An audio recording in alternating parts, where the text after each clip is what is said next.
கொழும்பில் பரபரப்பு. மாளிகாவத்தையில் துப்பாக்கிச் சூடு. வெளியான சிசிடிவி காணொலி. பிரித்தானியாவில் அறிமுகமாக உள்ள புதிய திட்டம். சிங்கப்பூரிலிருந்து வராவிட்டால் இறுதிப் போர் நடைபெற்றிருக்காது. சரத் பொன்சேகா உறுதி. வடக்கில் நினைவேந்த அனுமதித்துவிட்டு ராணுவத்தை வேட்டையாடும் அரசு. சீரும் நாமல். ரணில் தொடர்பில் மஹிந்த தரப்பின் நிலைப்பாடு வெளியானது. விடுதலை புலிகளின் தங்க பொருட்களுக்கு ஏற்பட்ட நிலை. சிஐடியினர் வெளியிட்ட தகவல். கைது செய்யப்பட்ட 41 அரசு அதிகாரிகள். லஞ்ச ஆணைக்குழு வெளியிட்ட தகவல். வாய்க்காலில் விழுந்த முச்சக்கர வண்டி. சாரதி படுகாயம். கொழும்பிற்கு மீண்டும் ஆரம்பமாகும் வெளிநாட்டு விமான சேவை. தரம் 5 புலமை பரிசில் பரீட்சை பெறுபவர்கள் தொடர்பில் முக்கிய அறிவிப்பு. யாழில் தொடருந்துடன் மோதி பெண் உயிரிழப்பு.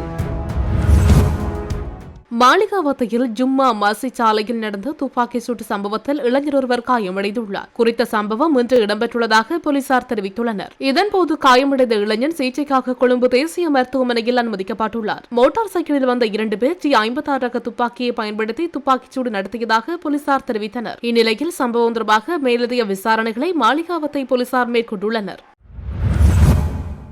பிரித்தானிய மக்கள் அனைவருக்கும் டிஜிட்டல் அடையாள அட்டை என்ற திட்டத்தை பிரதமர் ஸ்டார்மர் அறிமுகப்படுத்தியுள்ளதாக தகவல் வெளியாகியுள்ளது. பிரித்தானியாவில் சட்டவிரோதமாக வேலை செய்வதை தடுக்க நடவடிக்கை எடுக்க வேண்டும் என்ற கோரிக்கை விடுக்கப்பட்டிருக்கும் நிலையில் இந்த திட்டம் அறிமுகப்படுத்தப்பட உள்ளது. சட்டவிரோதமாக புலம்பெயர்ந்தோர் பிரித்தானியாவில் வசிப்பதையும் வேலை செய்வதையும் கடினமாக்கும் வகையில் இந்த டிஜிட்டல் அடையாள அட்டை என்ற திட்டத்தை முன்னெடுக்க இருப்பதாக பிரதமர் ஸ்டார்மர் அமைச்சரவை கூட்டத்தின் போது தெரிவித்துள்ளார். இந்நிலையில் டிஜிட்டல் அடையாள அட்டை குறித்து அமைச்சர்கள் தீவிரமாக ஆராய்ந்து வருவதாக பிரதமர் அலுவலகம் தெரிவித்துள்ளது. சுமார் 15 ஆண்டுகளுக்கு முன்னர் இப்படியான ஒரு திட்டம் பரிந்துரைக்கப்பட்டு இறுதியில் சிவில் உரிமைகள் மீதான தாக்கம் குறித்த விவாதத்தை தொடர்ந்து கைவிடப்பட்டது. இனிமேல் புதிய வேலைக்கு விண்ணப்பிக்கும் எவரும் இந்த நாட்டில் வாழவும் வேலை செய்யவும் தங்களுக்கு உரிமை உண்டு என்பதை நிரூபிக்க தங்கள் டிஜிட்டல் அடையாள அட்டையை சமர்ப்பிக்க வேண்டும். புதிய தங்குமிடங்களுக்கு செல்வோர், சலுகைகள் கோருவோர் அல்லது பொது சேவைகளை அணுக விரும்புவோர் ஆகியோருக்கும் இதேபோன்ற விதிகள் அறிமுகப்படுத்தப்படலாம். இதனிடையே புலம்பெயர்ந்தோரை கட்டுப்படுத்த தீவிர நடவடிக்கைகள் முன்னெடுக்க வேண்டிய நெருக்கடி பிரதமர் ஸ்டார்மருக்கு இருப்பதால் இந்த டிஜிட்டல் அடையாள அட்டை திட்டம் மிக விரைவில் நடைமுறைக்கு வரும் என்றே கூறப்படுகிறது.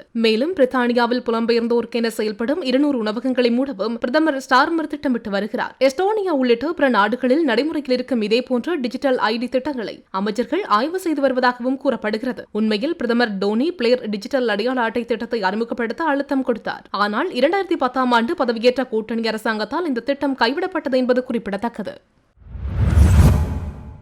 மாவிலாறு அணை மூடப்பட்ட சமயத்தில் நான் சிங்கப்பூரில் இருந்து வராவிட்டால் இறுதிப் போர் நடந்திருக்காது என ஃபீல்டு மார்ஷல் சரத் பொன்சேகா தெரிவித்துள்ளார். இணையதளம் ஒன்றுக்கு வழங்கிய சேவையில் இதனை குறிப்பிட்டுள்ளார். அந்த சம்பவம் தொடர்பில் மேலும் தெரிவிக்கையில், மாவிலாறு அணை மூடும் போது நான் சிங்கப்பூரில் வைத்தியசாலையில் சிகிச்சை பெற்றுக் கொண்டிருந்தேன். குண்டுவெடிப்பில் வயிற்றில் ஏற்பட்ட பெரும் துளையின் புண் ஆறாமல் தான் இருந்தது. ஆனால் அந்த பெரிய துளையில் உணவு வெளிவருவது நிறுத்தப்பட்டிருந்தது. ஆனாலும் மருந்து போட்டுக் கொண்டும் சேலன் மற்றும் ஊசிகள் போட்டும் கொண்டிருந்தேன். அப்போதும் எனக்கு சாப்பாடு வழங்குவதில்லை. ஒரு நாளைக்கு 100 கிராம் தண்ணீர் மட்டுமே கொடுக்கப்பட்டது. அச்சந்தர்ப்பத்தில் நான் அணை மூடும் செய்தியை தொலைக்காட்சியில் தான் பார்த்தேன். அப்போது வைத்தியர்களிடம் நாட்டுக்கு போக வேண்டும் என கேட்டேன். எமது நாட்டின் வைத்தியர்கள் 2 இருந்தனர். அவர்களிடம் மருந்து மற்றும் ஊசிகளை பெற்றுக் கொள்ளுமாறும் கூறினேன். அப்போது சிங்கப்பூர் வைத்தியர்களும் ஒத்துக்கொண்டனர். 1.5 மாதம் சிங்கப்பூரில் இருந்தேன். பதில் ராணுவ தளபதியாக இருந்தவர் நந்தமல்லவராட்சி கோத்தபய ராஜபக்சவின் வலது கை போல் இருந்தவர். அத்தோடு அவரின் பள்ளி தோழரும் கூட. ராணுவத்தினர் பற்றாக்குறையால் யுத்தத்துக்கு செல்ல முடியாது என்றே அவர் கூறியிருந்தார். அப்போது நான் நாட்டுக்கு வந்து விட்டதாக தெரியப்படுத்தினேன். அப்போது கோத்தபய ராணுவத்தினர் பற்றாக்குறை காணப்படுகிறது. இதற்கு என்ன செய்வது என்று கேட்டார். எனக்கு அரை மணித்தியாலம் தாருங்கள் என்று கூறி கிழக்கு மாகாண கட்டளை தளபதியுடன் கதைத்த பின்னர் நாங்கள் இதை அடித்து பிடிப்போம் என்றே அவ்வாறு யுத்தம் தொடங்கினேன் என்றும் குறிப்பிட்டுள்ளார்.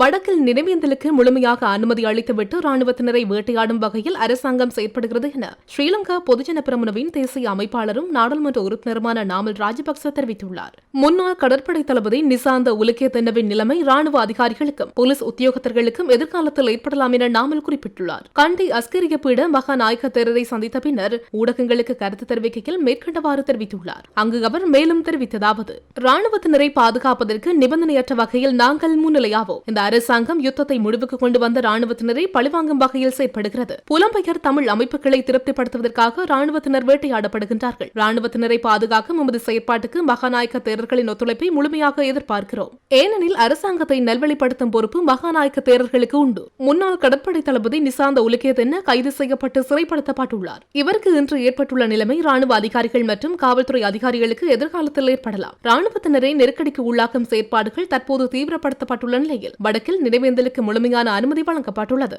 அவர்களுக்கு எதிராக எந்தவித நடவடிக்கைகளும் எடுக்கப்படவில்லை என ஸ்ரீலங்கா பொதுஜன பெரமுனவின் தேசிய அமைப்பாளரும் நாடாளுமன்ற உறுப்பினருமான நாமல் ராஜபக்ச தெரிவித்துள்ளார். ஸ்ரீலங்கா பொதுஜன பெரமுன ஐக்கிய தேசிய கூட்டணியுடனோ அல்லது ஐக்கிய மக்கள் சக்தியுடனோ கூட்டணி வைக்காது என்று அதன் பொதுச் செயலாளர் சட்டத்தரணி சாகர காரியவசம் தெரிவித்துள்ளார். எங்கள் கொள்கைகளின் அடிப்படையில் நாங்கள் தனியான பயணத்தை மேற்கொள்கிறோம் என்றும் அவர் கூறினார். ரணில் விக்ரமசிங்க என்ற நபரை நாங்கள் ஆதரிக்கவில்லை. இந்த நாட்டில் ஜனநாயகத்திற்கு எதிரான சதித்திட்டத்தை நாங்கள் எதிர்க்கிறோம் என்றார். இதேவேளை தற்போதைய ஆட்சியாளர்கள் போர் வீரர்களுக்கு எதிராக வெறுப்பு சித்தாந்தத்தை தூண்டும் வகையில் செயற்படுவதாகவும் அந்த சித்தாந்தத்தை கொண்டவர்களை திருப்திப்படுத்த முயற்சிப்பதாகவும் ஸ்ரீலங்கா பொதுஜன பெரமுனவின் பொதுச் செயலாளர் சட்டத்தரணி சாகர காரியவசம் தெரிவித்துள்ளார். தாய்நாட்டின் சுதந்திரத்திற்காக உயிர் தியாகம் செய்த போர் வீரர்களை மூலோபாய ரீதியாக ஒடுக்குவதாக பரகாகுட தம்மசித்தி அஸ்கரி மகா விகாரை பீடத்தின் மகாநாயக்க தேரருக்கு அனுப்பிய கடிதத்தில் தெரிவித்துள்ளார். வடக்கில் மீட்கப்பட்ட விடுதலை புலிகளின் தங்கப் பொருட்களில் 5000க்கும் மேற்பட்ட பொருட்கள் மத்திய வங்கிக்கு அனுப்பப்பட்டுள்ளதாக குற்றப்புலனாய்வுத்துறை தெரிவித்துள்ளது. குறித்த தகவலை குற்றப்புலனாய்வுத்துறை நேற்று கொழும்பு தலைமை நீதிவான் நீதிமன்றத்தில் வைத்து அறிவித்துள்ளது. அத்துடன் ராணுவ தலைமையகத்தின் பாதுகாப்பு பெட்டகங்களில் உள்ள தங்கப் பொருட்களை முறையாக எண்ணுவதற்காக தேசிய ரத்தின கற்கள் மற்றும் நகைகள் ஆணையத்தின் அலுவலகம் தற்காலிகமாக குற்றப்புலனாய்வுத்துறை தலைமையகத்தில் நிறுவப்பட்டுள்ளது. ஆணையத்தின் உதவியுடன் தங்கப் பொருட்களின் எடை மற்றும் மதிப்பு ஆதாரமாக பதிவு செய்யப்படும் என குற்றப்புலனாய்வுத்துறை அதிகாரிகள் தெரிவித்துள்ளனர். கடந்த ஏப்ரல் 29ஆம் தேதி மீட்கப்பட்ட குறித்த தங்கப் பொருட்கள் ராணுவத்தின் காவலில் இருப்பதாக போலீஸ் மா அதிபர் பிரியந்த வீரசூரிய முறைப்பாடு அளித்திருந்தார். இதனை அடுத்து நீதிமன்றத்தின் உத்தரவின் பேரில் தங்கப் பொருட்களை எண்ணி அவற்றை காவலுக்கு மாற்ற இலங்கை மத்திய வங்கி நடவடிக்கை எடுத்தமை குறிப்பிடத்தக்கது. இந்த ஆண்டின் முதல் 7 மாதங்களில் லஞ்ச ஊழல் ஆணைக்குழுவில் 3937 முறைப்பாடுகள் கிடைக்கப்பட்டுள்ளதாக தெரிவிக்கப்பட்டுள்ளது. ஆணைக்குழுவின் அறிக்கையின்படி இவற்றில் 1011 முறைப்பாடுகள் போதுமான ஆதாரங்கள் இல்லாததால் மற்றும் அவை லஞ்ச சட்டத்தின் எல்லைக்குள் வராததால் விசாரணையின்றி ஒத்திவைக்கப்பட்டுள்ளன. அத்துடன் அதை 7 மாத காலத்துக்குள் லஞ்ச சம்பவங்கள் தொடர்பான சோதனைகளின் போது 49 சந்தேக நபர்கள் கைது செய்யப்பட்டதாக அறிக்கையில் கூறப்பட்டுள்ளது. அதில் 15 அரசு நிறுவனங்களில் பல்வேறு பதவிகளை வகிக்கும் 41 அதிகாரிகளும் கைது செய்யப்பட்டுள்ளனர். கைது செய்யப்பட்டவர்களில் பெரும்பாலோர் காவல்துறையை சேர்ந்தவர்கள் என்றும் 17 காவல்துறை அதிகாரிகள் காவலில் எடுக்கப்பட்டனர் என்றும் அறிக்கை குறிப்பிடுகிறது. இதேவேளை ஆணைக்குழுவின் கண்டுபிடிப்புகளின்படி நீதி அமைச்சு, சுகாதார அமைச்சு, குடிவரவு மற்றும் குடியகல்வு திணைக்களம், இலங்கை போக்குவரத்து சபை மற்றும் பிரதேச செயலகங்கள் உள்ளிட்ட பிற அரசு நிறுவனங்களிலும் சந்தேக நபர்கள் கைது செய்யப்பட்டுள்ளனர். அத்தோடு சோதனைகளின் போது கைது செய்யப்பட்டவர்களை தவிர பிற வகையான விசாரணைகள் மூலம் மேலும் 39 நபர்கள் காவலில் எடுக்கப்பட்டனர். ஆணைக்குழுவின் 8 பக்க அறிக்கையில் விவரிக்கப்பட்டுள்ளபடி கைது செய்யப்பட்டவர்களில் முன்னாள் அமைச்சர்கள், அமைச்சக செயலாளர்கள், நிறுவன தலைவர்கள் மற்றும் வைத்திய நிபுணர்களும் அடங்குவர்.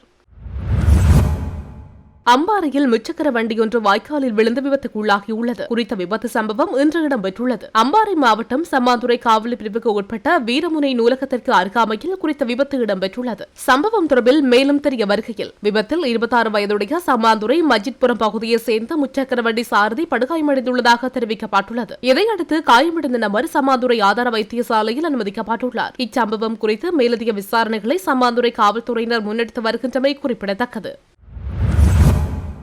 குவைத் நாட்டின் தேசிய விமான நிறுவனம் குவைத் ஏர்வேஸ் கொழும்பிற்கு தனது வர்த்தக விமான சேவைகளை மீண்டும் தொடங்க உள்ளதாக அறிவித்துள்ளது. அதன்படி எதிர்வரும் 26ஆம் தேதி முதல் குறித்த விமான சேவைகளை ஆரம்பிக்க உள்ளதாக தெரிவிக்கப்பட்டுள்ளது. அத்துடன் வாரத்திற்கு 4 விமானங்கள் என ஞாயிற்றுக்கிழமை, புதன்கிழமை, வியாழக்கிழமை மற்றும் வெள்ளிக்கிழமைகளில் இயக்கப்படும் என நிறுவனம் தெரிவித்துள்ளது. இதேவேளை பயணிகளுக்கு பிரபலமான சுற்றுலா இலக்காக கருதப்படும் கொழும்பிற்கு விமான சேவையை மீண்டும் அறிமுகப்படுத்துவதே இந்த தீர்மானத்தின் நோக்கம் என குவைத் ஏர்வேஸ் தெரிவித்துள்ளது. மேலும் பயணிகளின் தேவையை பூர்த்தி செய்து அதிகமான பயண விருப்பங்களை வழங்குவதே நிறுவனத்தின் அர்ப்பணிப்பு எனவும் நிறுவனம் அறிக்கையில் குறிப்பிட்டுள்ளது. 1953ஆம் ஆண்டு குவைத் நேஷனல் ஏர்வேஸ் லிமிடெட் என்ற பெயரில் நிறுவப்பட்ட இந்நிறுவனம் 1954 மார்ச் முதல் தனது சேவையை தொடங்கியது. 1962ஆம் ஆண்டு குவைத் அரசு நிறுவனத்தின் முழுமையான உரிமையை பெற்றதன் மூலம் இது அந்நாட்டின் தேசிய விமான சேவையாக மாறியமை குறிப்பிடத்தக்கது.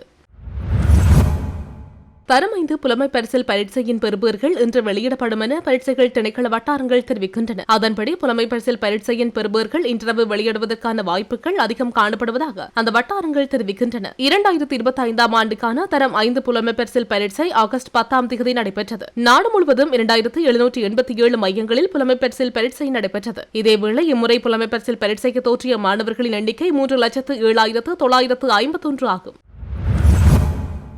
யாழ்ப்பாணம் கொடிகாமு பகுதியில் இடம்பெற்ற தொடருந்து விபத்தில் பெண் ஒருவர் உயிரிழந்துள்ளார். சுன்னாகத்தை சேர்ந்த உஷாந்த் சங்கீதா என்பவரே உயிரிழந்துள்ளார். யாழ்ப்பாணத்திலிருந்து கொழும்பு நோக்கி இன்றைய தினம் பயணித்த தொடருந்துடன் கொடிகாமு பகுதியில் மோதி உயிரிழந்துள்ளார். தண்டவாளத்தை கடக்க முற்பட்ட வேளையே விபத்து இடம்பெற்றதாக ஆரம்பகட்ட விசாரணையில் தெரியவந்துள்ளது. இது தொடர்பான மேலதிக விசாரணைகளை போலீசார் மேற்கொண்டு வருகின்றனர்.